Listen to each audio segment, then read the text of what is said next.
La ilaha illallah, pas de prière, les versets d'Allah vont être élevés vers lui parce qu'il ne mérite pas d'être entre les mains sales. D'accord? Tant qu'il y a des mains pures qui prennent ce Coran, ils méditent sur les versets, Allah il le garde. Le jour où sa parole va être prise en dérision, on va se moquer de ces versets, il va élever ça vers lui, subhanahu wa ta'ala. Parce que la parole c'est un attribut d'Allah. Le Coran, il n'est pas créé, c'est la parole elle-même d'Allah, subhanahu wa ta'ala. Allah lui-même a parlé. C'est un attribut de lui. D'accord? Là, sur ces derniers gens qui vont adorer des idoles, qui vont adorer des tombes, qui vont adorer les pierres, comme les gens de l'ancienne Jahiliya, Bouddha, etc. Et sur ces gens-là va avoir lieu l'heure. Allah va demander à Israfil, à l'ange Israfil, de souffler dans la trompe. Une trompe, on ne connaît pas sa description, comment Allah a'lam comment il. وَنُفِخَ فِي الصُّورِ فَصَعِقَ مَنْ فِي السَّمَاوَاتِ وَمَنْ فِي الْأَرْضِ إِلَّا مَنْ شَاءَ اللَّهُ ثُمَّ نُفِخَ فِيهِ فَإِذَا هُمْ يَنْظُرُونَ. Et on soufflera, Allah il dit dans le Coran, et on soufflera dans la trompe, et voilà que ceux qui sont dans les cieux et ceux qui seront sur la terre seront foudroyés. Donc, premier souffle, tous ceux qui, la dernière génération des mécréants, il va être foudroyé et ils vont mourir. Ils vont mourir. Dernière génération des êtres humains, ils vont mourir. Voilà. Ça, c'est le premier souffle. Le souffle du foudroyement. Rien qu'un souffle va anéantir ces gens-là. D'accord? Et il passera une période de 40. Une période de 40. Maintenant, dans le hadith, comme a dit Abu Hurairah, une période de 40 entre les deux souffles. Ça veut dire le premier souffle de foudroiement et le deuxième souffle où les âmes vont revenir au corps. Donc, il va y avoir la mort de la dernière génération, ce souffle-là, et une période de 40. Les tabi'in ou les élèves de Abu Hurairah, ceux qui l'entouraient, ils ont dit, est-ce que 40 jours? Il a dit, je ne sais pas, je m'abstiens. Est-ce que c'est 40 ans, 40 mois? Il a dit, je m'abstiens. Peut-être qu'il ne se rappelle pas du... Est-ce que c'est 40 mois, 40 jours? Parce qu'il n'a pas pu s'avancer. Il n'a pas pu ajouter à 40, soit jour ou mois ou année. Donc il a dit une période de 40. Une période de 40, et puis Allah subhanahu wa ta'ala va demander à l'ange Israfil de souffler une deuxième fois. وَنُفِخَ فِي الصُّورِ فَصَعِقَ مَنْ فِي السَّمَاوَاتِ وَمَنْ فِي الْأَرْضِ إِلَّا مَنْ شَاءَ اللَّهُ ثُمَّ نُفِخَ فِيهِ أُخْرَى فَإِذَا هُمْ يَنْظُرُونَ. Et on soufflera dans la trompe, et voilà que ceux qui sont dans les cieux et ceux qui seront sur la terre seront foudroyés, sauf ceux qu'Allah voudra, et puis on y soufflera de nouveau, et les voilà debout à regarder. Deuxième souffle, 40. Deuxième souffle, il aura lieu quand Allah subhanahu wa ta'ala va faire tomber une pluie. C'est pas de l'H2O, c'est un liquide spécial. Et la matière, ce qui constituait l'être humain, s'entourera autour d'une partie d'un os qui s'appelle le coccyx. C'est cette partie qui reste, qui résiste. Donc Allah subhanahu wa ta'ala va ramener nos éléments à nous et on va pousser comme une plante. كَذَلِكَ تُخْرَجُونَ. Comme il a parlé, quand Allah il a parlé de l'arbre, comment il pousse, il a dit comme ça vous allez sortir. كَذَلِكَ تُخْرَجُونَ. On va sortir comme ça, les éléments constitutifs autour de ce coccyx, et puis on va se reconstituer. Comment on était avant, il y a le soufflement de Israfil. Et les âmes vont revenir au corps. Les âmes vont revenir au corps. Et là, celui qui est mort en faisant talbiya, labbaik Allahumma labbaik, il sort en faisant talbiya, en disant labbaik Allahumma labbaik. Il croit qu'il est toujours dans le pèlerinage. Celui qui est mort ivre, pouvez-vous me répondre, celui qui est mort ivre, ou là dans le masa'ib, dans les catastrophes, ou en train de fêter avec des mécréants jusqu'à ce qu'Allah les couvre tout le monde avec son châtiment, on ne sait pas comment il va être son sort. Celui qui est mort prosterné, va être ressuscité prosterné. Celui qui est mort, martyr, dans le sentier d'Allah, il combat dans le sentier d'Allah, que la parole d'Allah ou que la loi d'Allah s'applique, il va sortir avec ses blessures, avec une odeur du musc. Et qui dit musc, c'est pas le musc qui se vend dans les librairies ou la trafiqué, c'est le musc du paradis. Le musc, le vrai musc. Donc chaque personne va être ressuscitée selon ce qu'il a fait ici-bas. Et là commence un jour qui va durer 40 000 ans.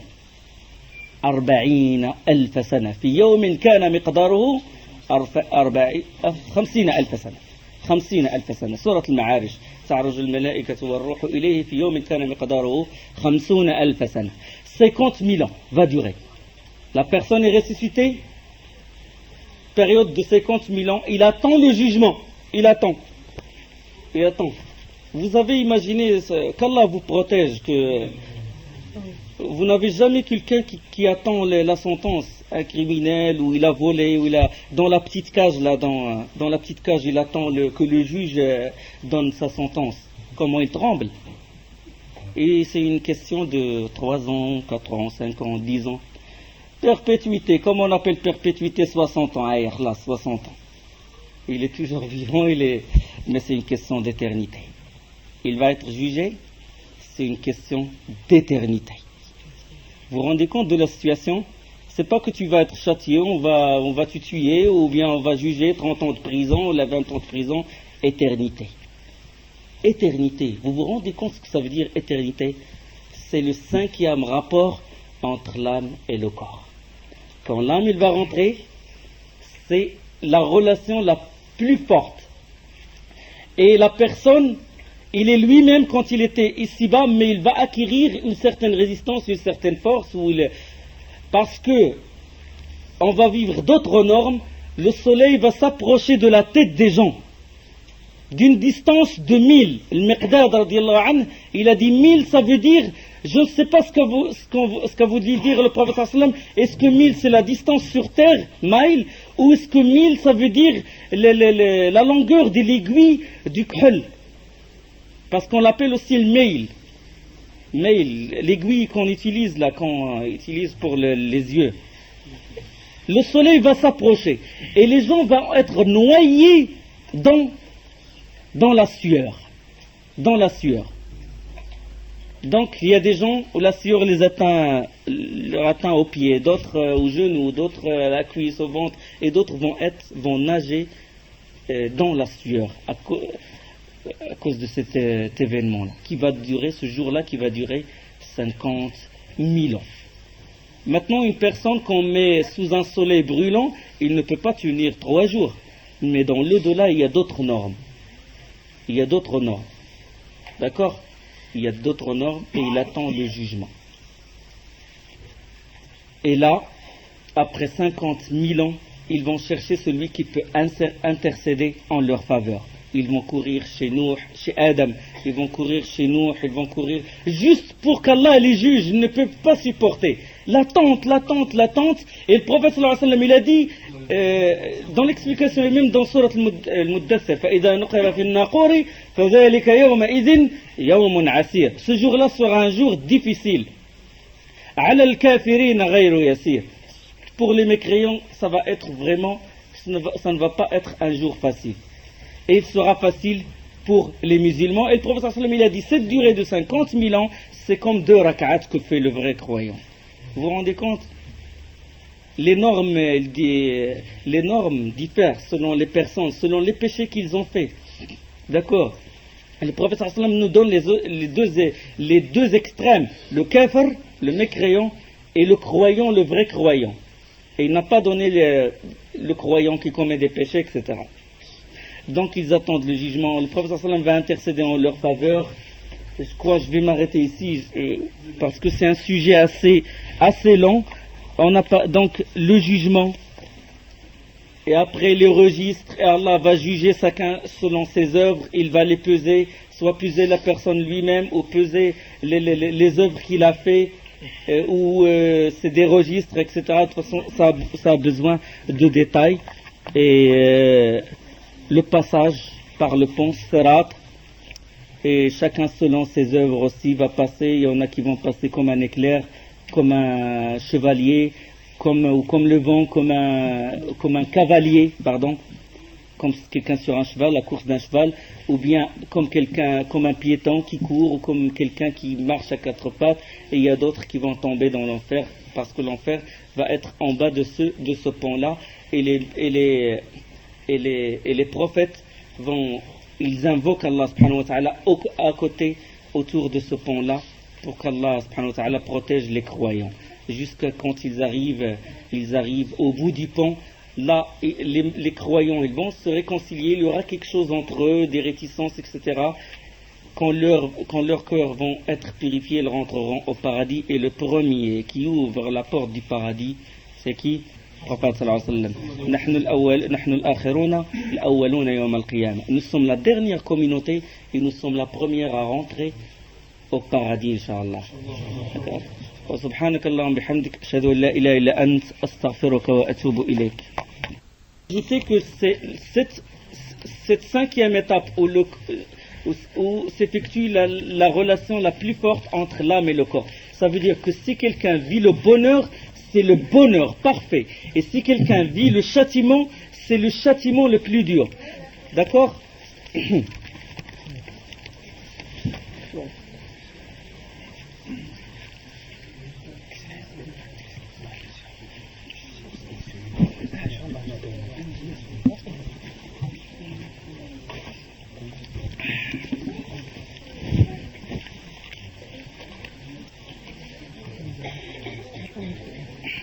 Bonne question.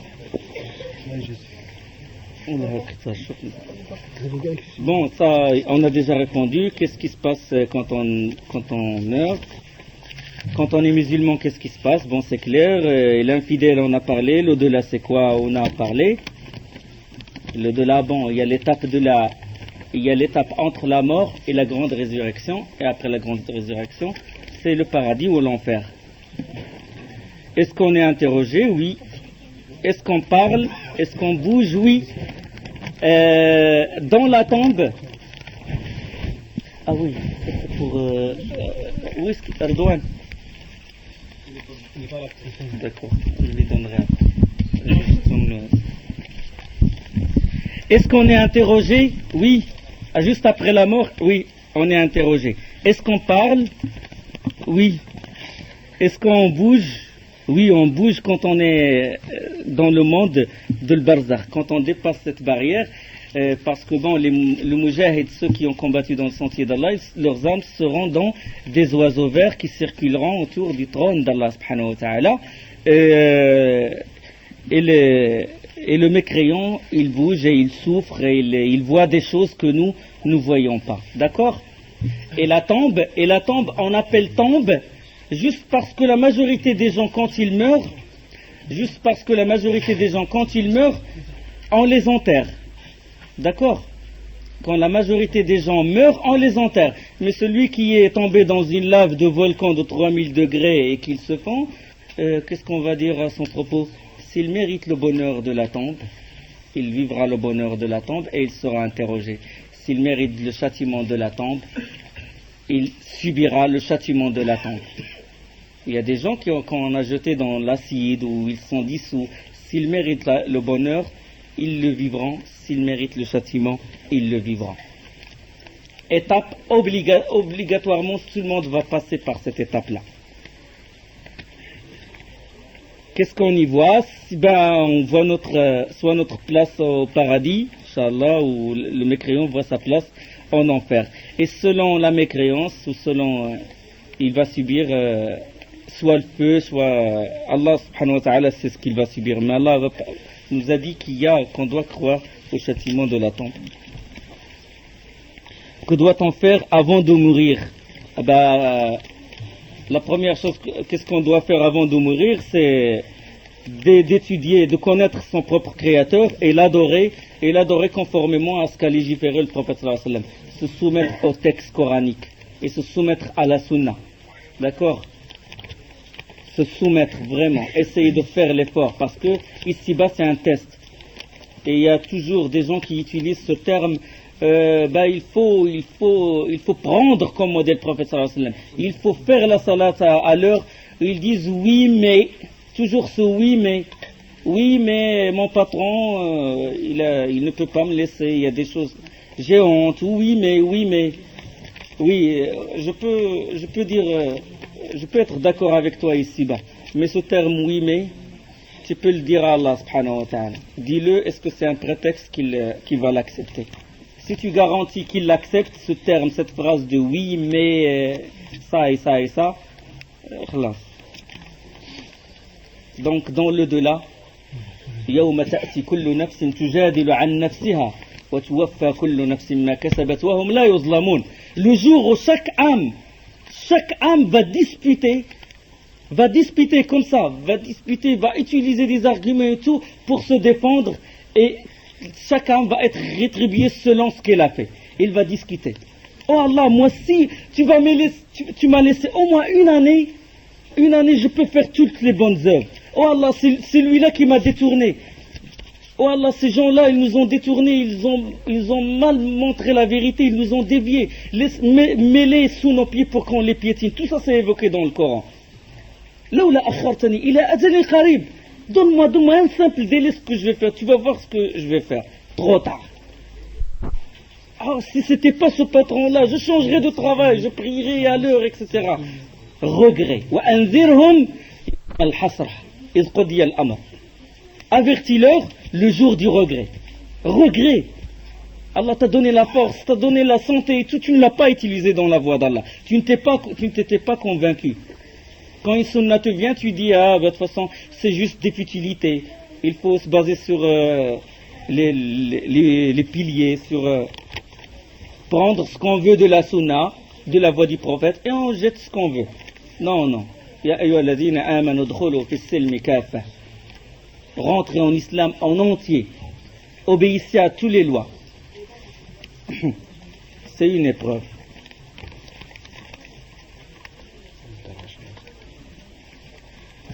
Le de l'avant, ça y est, donc on a parlé de l'étape, de la grande résurrection, etc. De la petite. Est-ce qu'un musulman peut aller en enfer après être retiré et rentrer au paradis? Oui, le musulman qui adore Allah, qui n'associe pas à Allah, qui ne croit pas aux sorciers, qui ne fait pas d'acte de mécréance qui peut le faire sortir de l'islam, le musulman qui prie, qui met ce front-là par terre, même s'il commet des péchés, il se peut qu'Allah le purifie ici-bas. Il se peut qu'il le purifie par les maladies, ou des problèmes, des catastrophes, dans les biens, dans les enfants, ou il prend un enfant et tout, pour les purifier, ou les maladies, ou l'invocation des gens, des croyants, ou ces bonnes œuvres qu'il a fait, ils vont avoir le dessus sur le péché qu'il fait. D'accord? Et de même l'invocation des gens, l'invocation des anges. يحملون العرش ومن حوله, et la suite du verset ويستغفرون للذين آمنوا. Et ils invoquent le pardon, ils implorent le pardon d'Allah sur les croyants. Les anges, ils peuvent absoudre ce péché-là. Et si par exemple, après les maladies, etc., il lui reste encore des péchés, quand l'âme elle sort, il peut subir ce qu'on appelle sakarat, l'ivresse de la mort. Il peut subir un certain ébranlement, un certain châtiment pour être purifié. Et s'il lui reste encore des péchés, peut-être dans l'épreuve, dans les questions des anges, peut-être aussi dans le châtiment, dans la tombe elle-même. Il se peut que la tombe se resserre contre lui. D'accord? Se resserre, vous n'allez pas me dire quand la tombe se resserre que c'est un mouvement tectonique, que c'est les plaques qui ont bougé, ou vous allez expliquer la chose, vous allez mettre à côté de la tombe un sismographe pour voir est-ce que ça... Non, c'est les notions, c'est les normes de l'au-delà. Il se peut que le croyant soit purifié par le fait que la tombe se resserre contre lui. D'accord? Il peut subir le châtiment de la tombe. La preuve, c'est quand le prophète sallallahu alayhi wa sallam, il est passé à côté de deux musulmans et il a dit, ces deux, ils subissent le châtiment et ils ne le subissent pas à cause d'une grande chose. c'est que l'un d'eux, il propageait la médisance et l'autre, il ne se lave pas quand il urine. Donc, il a jugé qu'ils font partie de sa communauté, c'est des musulmans. Mais c'est pour ça qu'il a intercédé en leur faveur en mettant la branche, la plante, ou le morceau de bois sur leur tombe. Il a intercédé en leur faveur. C'est des musulmans, c'est des mouahidines, des monothéistes. Donc ils peuvent subir le châtiment de la tombe. Et s'il lui reste encore des péchés, il se peut qu'il subit encore l'épreuve dans l'attente du jugement. Ce soleil-là va le brûler, va être noyé il va être noyé dans la sueur. Ou peut-être dans même le jugement, quand il sera jugé. L'épreuve qu'il va subir, ça va le purifier. Et peut-être quand il va passer par le pont, il se peut qu'il tombe dans l'enfer, et il passe par l'enfer un certain temps, mais jamais un musulman, le croyant, le monothéiste ne s'éternise en enfer. Il le sort, Allah subhanahu wa ta'ala, de l'enfer. Il le sort et il le met au paradis. Donc il se peut à cause de ses péchés qu'il passe par l'enfer, mais il sort après, parce que jamais le monothéiste ne s'éternise en enfer. Donc ça, parlons du musulman.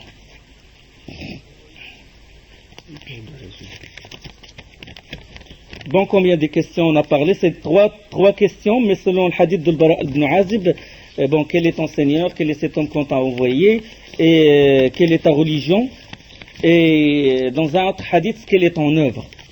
Amal. Oui, quand on l'enterre, les deux anges, selon certaines versions, ils sont appelés Nakir ou Munkar. Il lui pose ces questions.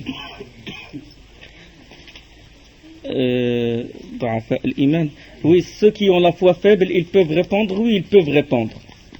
Mais ils peuvent subir le châtiment de la tombe. Bon, on a parlé du mécréant quand il ne répond pas. Ça, c'est une question qui se répète toujours, mais je vais la laisser à la fin.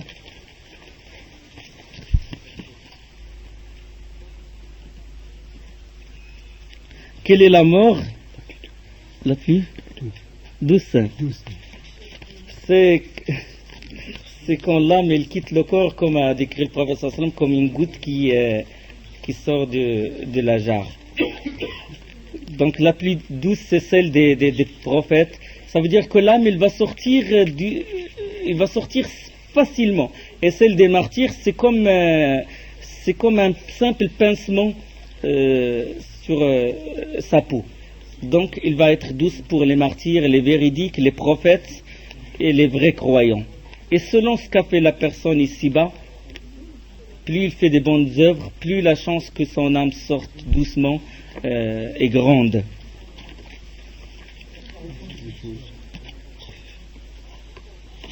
À partir de quel âge une personne est en mesure d'être jugée? C'est le hadith, ça refa'a al-qalam ala ummati. Donc le prophète sallallahu alayhi wa sallam, il a dit, la personne qui est assujettie, les catégories qui ne sont pas assujetties, c'est le fou ou l'enfant avant d'atteindre l'âge de la puberté. D'accord? Ou la personne qui dort tant qu'il dort, il n'est pas jugé. Un bébé subit-il le questionnement? Le bébé, le prophète sallallahu alayhi wa sallam a dit, pour les enfants, ils vont rentrer au paradis. Les enfants des musulmans vont rentrer au paradis. Les enfants des mécréants. Les enfants des mécréants, il y a un hadith où le prophète sallallahu alayhi wa sallam a dit que les enfants des mécréants, seul Allah connaît leur sort. Seulement il y a une chose, quand un enfant, ses parents sont musulmans et qu'il est mort, qu'est-ce qu'on fait? On le lave, on l'enveloppe du linceul, on prie sur lui, d'accord? À partir, si se passe par exemple pour la famille hémorragique, à partir de 4 mois, s'il a 4 mois et davantage, on le lave et on prie sur lui et on l'enterre dans le cimetière des musulmans. Il suit ses parents. Et dans l'au-delà, le prophète sallallahu alayhi wa sallam a dit que c'est des gens du paradis. Et pour le mécréant, l'enfant de juif ou de chrétien, on juge l'extérieur qu'il n'est pas lavé, il ne doit pas être entouré d'un linceul selon les prescriptions de l'islam, et il est enterré dans le cimetière des koufars, des mécréants. Ici-bas, nous, on juge l'extérieur, les lois s'appliquent sur l'extérieur. Mais dans le delà, seul Allah connaît leur sort. Et il y a un autre hadith où le prophète sallallahu alayhi wa sallam a dit, j'ai vu Ibrahim alayhi salam entouré, je ne me rappelle pas de la version, est-ce que c'est des oiseaux ou est-ce que c'est des enfants? Et les compagnons ont dit, est-ce que c'est les enfants des musulmans? Il a dit oui. Et d'autres ont posé la question, est-ce que c'est les enfants des associateurs? Et le prophète sallam a dit oui. Mais en gros, en réunissant toutes les versions, la version la plus forte, c'est qu'ils disent, seul Allah connaît leur sort, seul Allah connaît leur sort, et on les juge extérieurement. Si on connaît leurs parents, que c'est des parents mécréants, on l'enterre dans un cimetière des mécréants. S'il est mort dans un pays musulman, on a trouvé quelqu'un jeté comme ça. Des fois, les problèmes au bled, au Maghreb, ils jettent des enfants morts et tout dans des endroits perdus. On juge comment? On juge que ses parents sont des musulmans. Il est enterré, pourquoi? Parce qu'il est dans un pays à majorité musulmane. Et si c'est quelqu'un, il est mort, il est perdu dans un coin et tout, on juge qu'il est mécréant. D'accord? C'est ça l'extérieur. L'au-delà, Allah subhanahu wa ta'ala le sait. Il ne subit pas de questionnement, le bébé, parce qu'il n'est pas assujetti. Laysa mukallaf. Allah lui recommande pas, s'il fait des bonnes œuvres. Bon, le bébé jusqu'à même 5 ans, 7 ans, avant l'âge de la puberté, s'il fait des bonnes œuvres, il est récompensé, comme la femme qui a pris le bébé comme ça, un enfant, et il l'a levé comme ça, et dit, prophète sallallahu alayhi wa sallam, est-ce celui-là doit faire le pèlerinage? Est-ce qu'il est récompensé s'il fait le pèlerinage? Et le prophète sallallahu alayhi wa sallam, il a dit oui, s'il fait le pèlerinage, il est récompensé, et tu as une récompense. Donc, si l'enfant fait la prière, ou s'il fait l'effort de jeûner, si ça va pas nuire à sa santé, il est récompensé. Et s'il ne le fait pas, tu le fais rentrer dans la mosquée, il s'enfuit, il va jouer au foot, ou je ne sais pas ce qu'il va faire, et il ne mérite pas le châtiment puisqu'il n'est pas assujetti. Donc, ça concernant l'enfant. Mais pour le pèlerinage, si par exemple quelqu'un a emmené son enfant et il a fait le pèlerinage avec, il a la récompense d'un pèlerinage, mais l'obligation du pèlerinage, elle est toujours là. C'est-à-dire qu'il doit la faire durant sa vie quand il atteint l'âge de la puberté.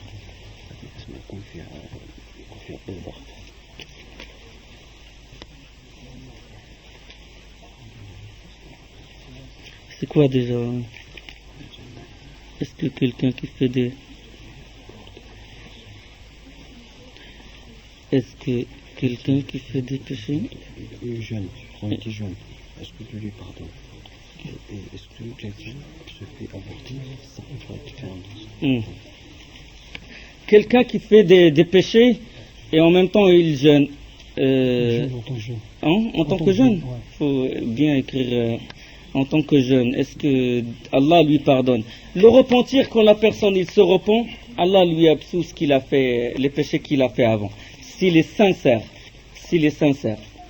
Donc s'il se repent, Allah lui pardonne. Et est-ce que quelqu'un qui se fait avorter, est-ce que Allah lui pardonne? Celui qui fait pardon? Celui qui se fait avorter, c'est comme tuer une âme. C'est comme tuer une âme. Bon, il y a des savants qui ont dit que s'il dépasse les 4 mois, 40 jours après 40 jours après 40 jours, et que l'ange, il souffle l'esprit, il insuffle l'âme dans le corps du bébé, et que la personne se fait avorter, il a tué un être humain. On considère ça qu'il l'a tué. Le jugement, c'est qu'il l'a tué. S'il se fait volontairement avorter, c'est qu'il l'a tué. S'il dépasse les 4 mois. D'accord? Et l'avortement est haram et illicite, interdit. Avant 4 mois ou là après. L'avortement, peu importe la situation, il est interdit. Il doit accepter l'enfant qui est dans son ventre, il doit supporter. Donc l'avortement après 4 mois, c'est un crime. Avant, c'est illicite, c'est haram de se faire avorter, et il faut que la personne demande pardon à Allah subhanahu wa ta'ala et se repent il faut que son repentir soit sincère.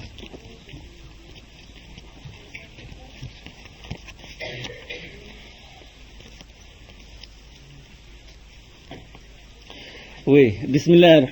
Après la mort, quels sont les détails? Parce que ça, c'est sur le fait qu'on doit voir la face d'Allah subhanahu wa ta'ala. Wujuhun yawma idin nadira ila rabbiha nazira. Des visages ce jour-là seront resplendissants, verront leur Seigneur. Allah va donner la force aux gens du paradis, et c'est ça le plus grand bonheur. Le plus grand bonheur, c'est de voir Allah subhanahu wa ta'ala. Le voir. Je crois que quand ils vont le voir, ils vont rester ébahis durant 40 ans. Figés comme ça. Allah va leur donner une force. Bien sûr, maintenant, la personne ne peut pas, quand ça dépasse l'ultraviolet et l'infrarouge, la personne est perdue. D'accord? Mais dans l'au-delà, c'est d'autres normes. C'est d'autres normes, et ne faites pas d'analogie, ne faites pas la chose dans un laboratoire où il ne faut pas la mettre en équation. D'accord? Allah va nous donner de la force pour voir Allah subhanahu wa ta'ala. Ça, il y a des cours, j'ai parlé de ça dans des cours de l'Aqidah qu'on a enregistrés. Ceux qui sont intéressés par ces cours-là, on peut enregistrer pour eux. Sur le fait de voir, j'ai ramené toutes les preuves qui parlent, les détails et tout. Et le fait de ne pas le voir, c'est ici-bas, quand Moussa alayhi salam, il a demandé à Allah, il a invoqué, il lui a demandé il a voulu le voir. Allah subhanahu wa ta'ala, il dit, tu ne peux pas me voir. Tu ne peux pas me voir, et regarde cette montagne, si elle tient, tu vas me voir. Et Allah subhanahu wa ta'ala s'est manifesté devant cette montagne, et la montagne est devenue terre, et Moussa alayhi salam, il s'est évanoui parce qu'il n'a pas la force de voir Allah subhanahu wa ta'ala ici-bas. Et Moussa alayhi salam, quels sont les gens qui connaissent le mieux Allah? C'est les prophètes. Donc Moussa sait qu'on va voir Allah. Il le sait, sinon on ne va pas oser poser la question.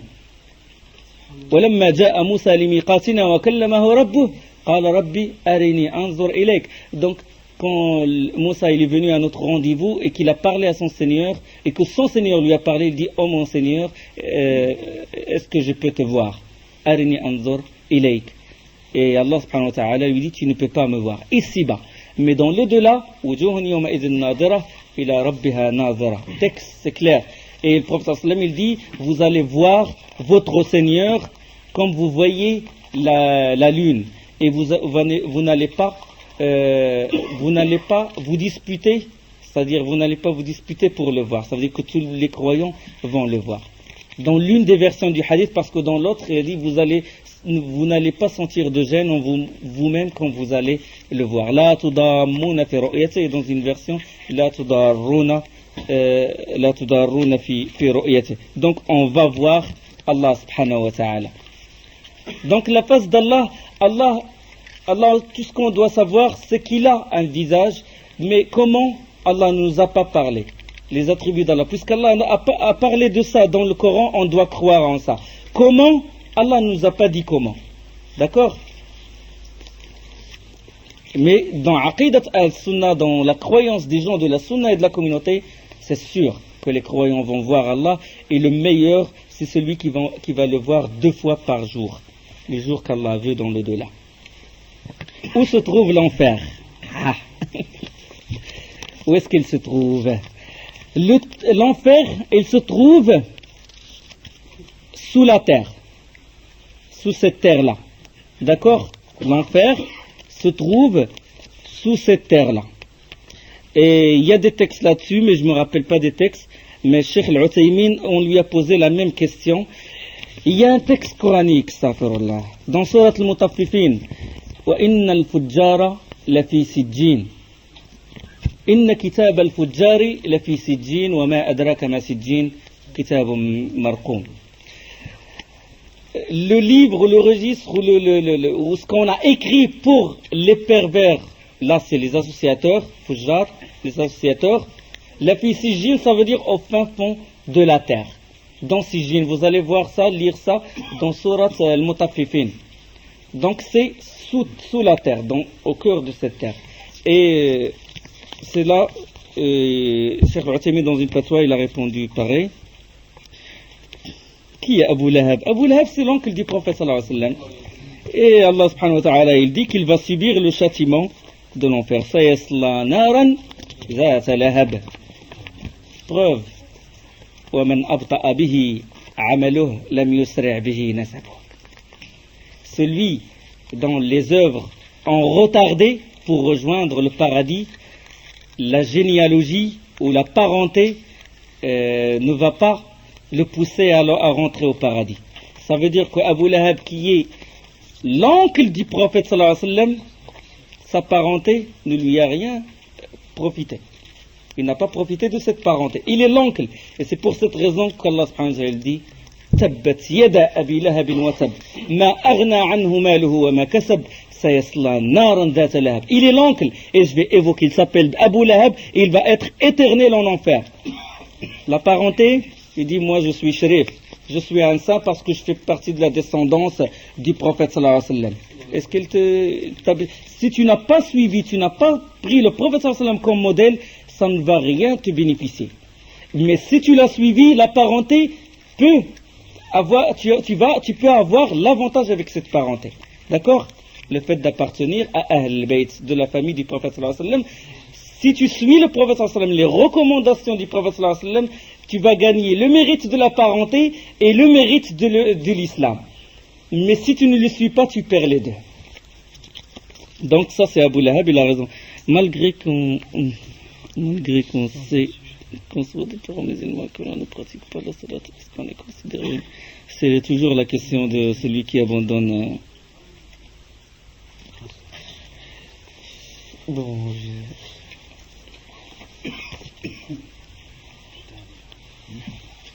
ouais, c'est toujours la même question, je crois que je vais répondre. Là, 3 fois, il pose la même question.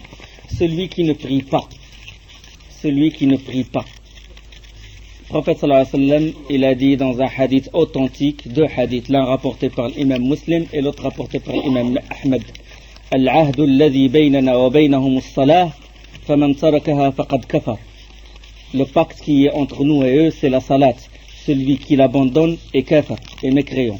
Bayna al-rajuli wa bayna al-kufri wa al-shirki tarku as-salah. Entre l'homme et le shirk, la mécréance et l'association, c'est l'abandon de la salat.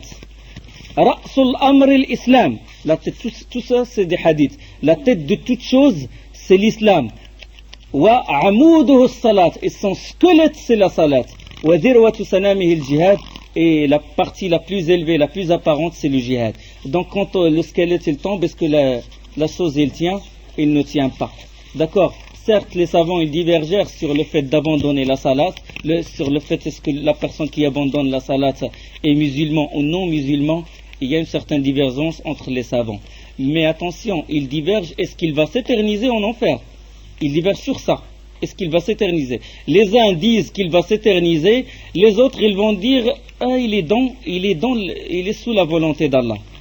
D'accord? Et qu'il va sortir un jour, millions d'années, milliards d'années, je ne sais pas. Un jour, peut-être la miséricorde d'Allah va le couvrir et il va sortir. D'accord? Ils divergèrent à ce propos. Quelqu'un peut mettre sa foi dans cette balance-là? Quelqu'un peut mettre sa foi entre les deux? Peut mettre à la bordure du puits? Il garantit, même si je ne fais pas la salat, je reste musulman. Il y en a, ça je pense du côté de ceux qui disent que la personne qui ne prie pas, il est kafir, il est mécréant.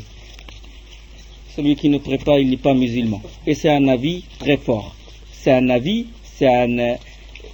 jusqu'au point où ils prennent en considération la parole d'Abdullah ibn Shaqiq. Abdullah ibn Shaqiq, l'un des compagnons du prophète sallallahu alayhi wa sallam, dans un hadith, il évoque l'unanimité des savants sur la mécréance de celui qui abandonne la salat. Abdullah ibn Shaqiq, il dit que les compagnons du prophète sallallahu alayhi wa sallam ne voyaient aucune œuvre que si la personne l'abandonne, tombe dans la mécréance, sauf l'abandon de la salat. D'accord? Donc, on pense il y a beaucoup d'arguments sur le fait que celui qui ne prie pas, il n'est pas musulman. On ne le lave pas, on ne l'ensevelit pas, on ne l'enterre pas dans le cimetière des musulmans et on n'invoque pas le pardon d'Allah sur lui. Si jamais il n'a jamais mis le front par terre, on ne le considère pas comme musulman. il n'a jamais mis le front par terre. Il sait que la prière, l'abandon de la prière est kufr, la mécréance, hadith rapporté par Muslim dans le livre, le deuxième livre authentique sur cette terre après le Bukhari et après le Saint-Coran, il dit que Tark Salah c'est la mécréance et il est tranquille et jamais il met ce front là par terre. On ne peut pas considérer qu'il est musulman. On ne peut pas considérer qu'il est musulman.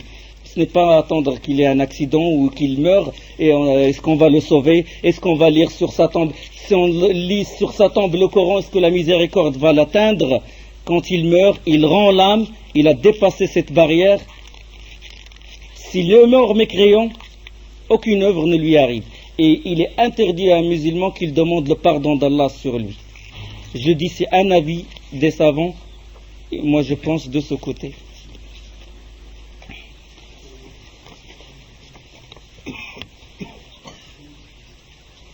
Les martyrs peuvent, avec la permission d'Allah, intercéder pour les autres personnes.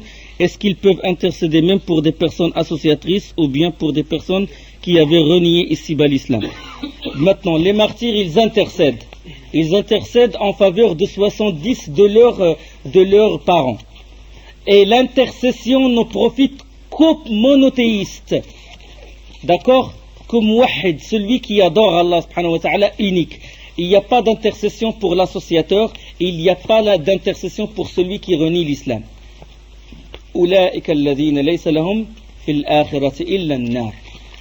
Pour ces gens-là, ils n'auront que le feu.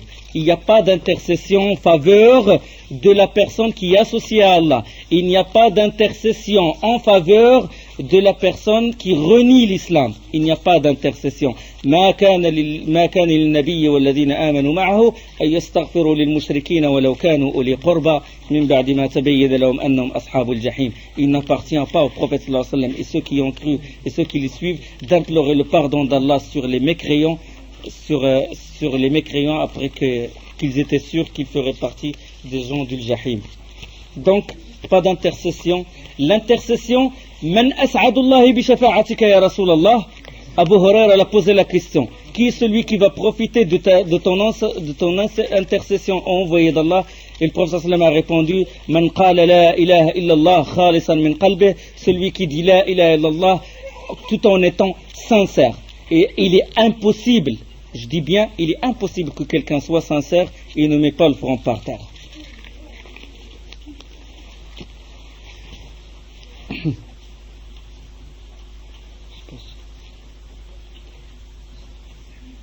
Oui. Peux-tu citer les faux hadiths sur ce sujet? Ils sont très nombreux.